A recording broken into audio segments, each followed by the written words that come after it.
Hello বন্ধুরা, হিরোর প্রত্যেকটি বাইকে কিন্তু রয়েছে i3s। তো i3s এর কাজটা কি আজকে আপনাদের জানানোর চেষ্টা করব। তো আপনি যখন বাইকটি রাস্তায় চালাবেন, জ্যাম পরে আপনি যদি বাইকটি স্টার্টে রাখেন তাহলে কিন্তু ফুয়েল অপচয় হবে।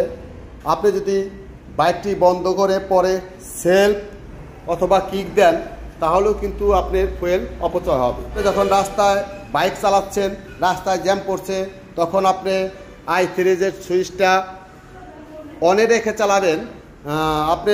যখন আপনি রোডে চালাচ্ছেন, জ্যাম পড়ছে, তখন আপনি ক্লাচটা ধরে বাইকটা নিউট্রাল করে দেবেন। 5 সেকেন্ডের মধ্যে আপনার বাইকটা অফ হয়ে যাবে।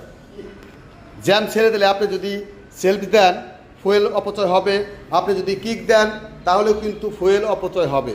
এই দুইটি না দিয়ে আপনি ক্লাচটা ধরে চাপ দেবেন তাহলে কিন্তু বাইকটি স্টার্ট হয়ে যাবে। এরপরে আপনি গিয়ার দিয়ে চলে যেতে পারবেন। এই হচ্ছে i3s এর কাজ। এতে কিন্তু অনেক ফুয়েল আপনার সাশ্রয় হবে।